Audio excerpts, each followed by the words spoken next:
Welcome to Galaxy classes, जहां concepts बनते हैं क्लियर और लर्निंग बनती है पावरफुल। हेलो स्टूडेंट्स, आज हम हिस्ट्री का एक बहुत ही important chapter number 8 civil disobedience movement शुरू करने जा रहे हैं। हिंदी में इसे कहते हैं सविनय अवज्ञा आंदोलन। ये चैप्टर आपके एग्जाम्स के लिए एक्सट्रीमली इंपॉर्टेंट है। और ये सिर्फ एक चैप्टर नहीं, ये वो कहानी है जिसने ब्रिटिश गवर्नमेंट की नींव हिला दी थी और आज़ाद भारत की तस्वीर बदल दी। तो चलिए शुरू करते हैं एक सिंपल से लेकिन बहुत पावरफुल सवाल से। जरा सोचिए, मुट्ठी भर नमक, अ हैंडफुल ऑफ सॉल्ट, इतने बड़े पावरफुल ब्रिटिश एम्पायर के सामने एक चैलेंज कैसे बन गया? कैसे एक ऐसी चीज जो हम सबके घरों में रोज इस्तेमाल होती है, आजादी की लड़ाई का सबसे बड़ा हथियार यानी वेपन बन गई? इसी अनोखी और इंटरेस्टिंग स्टोरी को आज हम डिकोड करेंगे। इस चैप्टर को मास्टर करने के लिए हम इन 5 सिंपल स्टेप्स में आगे बढ़ेंगे। पहले दांडी मार्च की शुरुआत, फिर सत्याग्रह पूरे देश में कैसे फैला, उसके बाद राउंड टेबल कॉन्फ्रेंसेस और पूना पैक्ट की पॉलिटिक्स को समझेंगे, और फाइनली मूवमेंट के सेकंड फेज को एक्सप्लोर करके चैप्टर को कंप्लीट करेंगे। तो रेडी हो? Let's begin. Okay, section 1, Dandi march की शुरुआत। इस आंदोलन की नींव रखी गई थी कांग्रेस के हिस्टोरिक लाहौर सेशन में, याद है आपको? वहां पूर्ण स्वराज यानी कंप्लीट इंडिपेंडेंस का रेजोल्यूशन पास हुआ था। तो बस उसी रेजोल्यूशन को जमीन पर उतारने के लिए महात्मा गांधी ने इस मूवमेंट को लॉन्च करने का फैसला किया।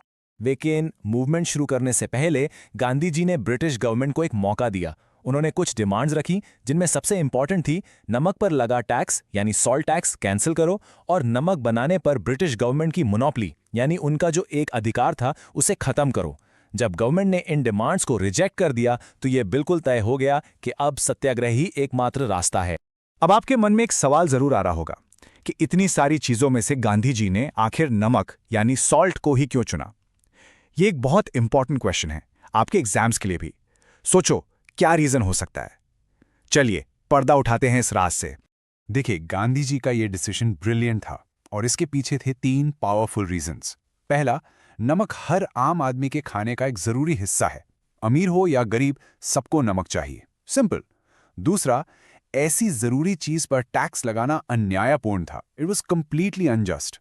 और तीसरा, जो सबसे इंपॉर्टेंट है, नमक एक सिंबल बना, एक ऐसा प्रतीक जिसके जरिए ब्रिटिश गवर्नमेंट के ओप्रेसिव यानी दमनकारी लॉज को शांति से पीसफुली तोड़ा जा सकता था, इसलिए सॉल्ट चुना गया।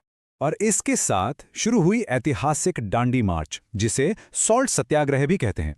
स्टूडेंट्स, इस स्लाइड पर जो टाइमलाइन है उसे दिमाग में छाप लीजिए। पहला पॉइंट 12 मार्च 1930। ये डेट एग्जाम के लिए प्लीज याद रखिए। इस दिन गांधी जी ने अपने 78 फॉलोअर्स के साथ साबरमती आश्रम से दांडी के लिए पैदल यात्रा शुरू की। रास्ते में उन्होंने लगभग 385 किलोमीटर का सफर पैदल तय किया, लोगों को निडर यानी फियरलेस बनने की अपील की। 5 अप्रैल 1930 वो दांडी के समुद्र तट पर पहुंचे, और आखिर में 6 अप्रैल 1930 उन्होंने समुद्र के पानी से नमक बनाकर अन्यायपूर्ण सॉल्ट एक्ट को तोड़ा, और इसी के साथ पूरे देश में सिविल डिसोबीडियंस मूवमेंट की शुरुआत हो गई। सेक्शन 2, सत्याग्रह देश भर में। दांडी में जो चिंगारी गांधी जी ने लगाई थी वो जल्द ही पूरे देश में आग की तरह फैल गई। इस सेक्शन में हम देखेंगे कि कैसे ये सत्याग्रह देश के कोने कोने तक पहुंचा।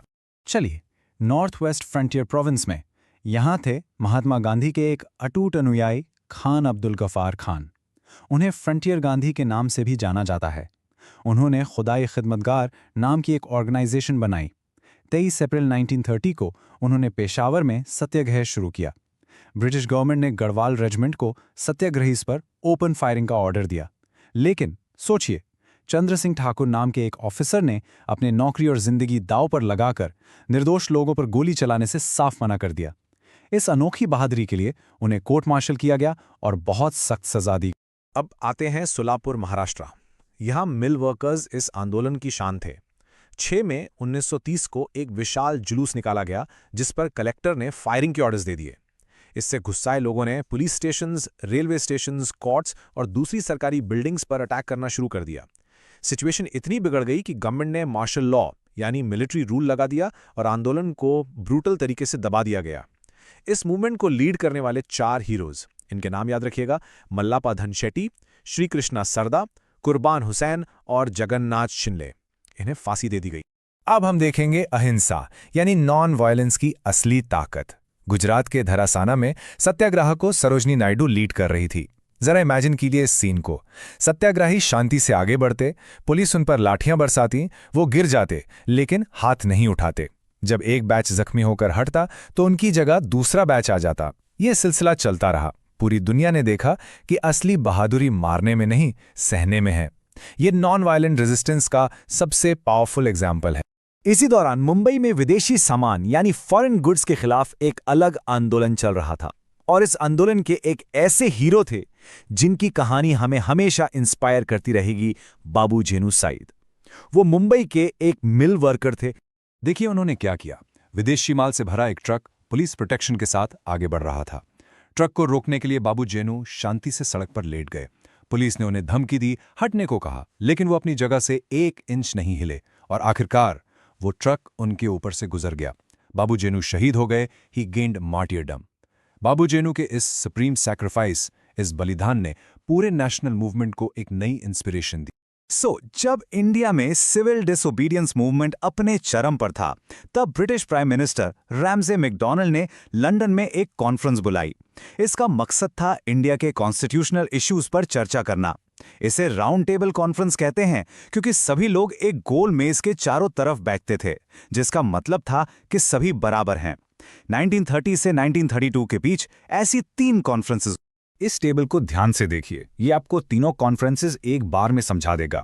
पहली कॉन्फ्रेंस 1930, डॉक्टर बाबा साहेब अंबेडकर जैसे कई लीडर्स गए, लेकिन देश की सबसे बड़ी पार्टी इंडियन नेशनल कांग्रेस ने इसे बॉयकॉट किया। रिजल्ट, कॉन्फ्रेंस मीनिंगलेस रही। दूसरी कॉन्फ्रेंस 1931, इस बार कांग्रेस ने पार्टिसिपेट किया, खुद महात्मा गांधी गए, लेकिन अलग अलग मुद्दों पर मतभेद के कारण ये भी अनसक्सेसफुल रही। और तीसरी कॉन्फ्रेंस 1932, कांग्रेस ने फिर से बॉयकॉट किया, इसलिए ये भी फ्यूटाइल यानी बेकार साबित हुई। तो सवाल यह है कि कांग्रेस सेकेंड कॉन्फ्रेंस में जाने के लिए मानी कैसे? जवाब है गांधी इरविन पैक्ट। पहली कॉन्फ्रेंस के फेल होने के बाद महात्मा गांधी और उस वक्त के वाइसरॉय लॉर्ड इरविन के बीच एक समझौता हुआ। इस पैक्ट के तहत ब्रिटिश गवर्नमेंट ने आश्वासन दिया कि इंडिया के नए संविधान में रिस्पॉन्सिबल गवर्नमेंट सिस्टम शामिल किया जाएगा। रिस्पॉन्सिबल गवर्नमेंट का मतलब है एक ऐसी सरकार जो अपने कामों के लिए जनता को जवाबदेह हो। इसके बदले में कांग्रेस ने सिविल डिसोबीडियंस मूवमेंट को वापस लेकर सेकेंड राउंड टेबल कॉन्फ्रेंस में हिस्सा लेना स्वीकार किया।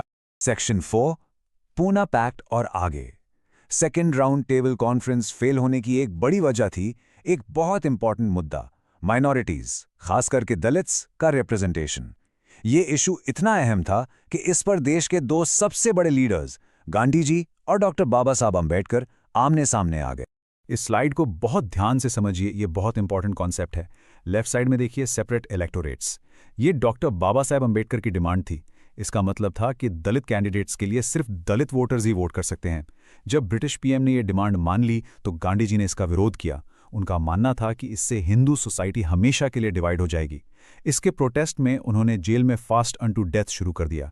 तब देश के हित में डॉक्टर अंबेडकर एक दूसरे सोल्यूशन के लिए तैयार हुए, जो आप राइट साइड में देख सकते हैं, रिजर्व्ड सीट्स।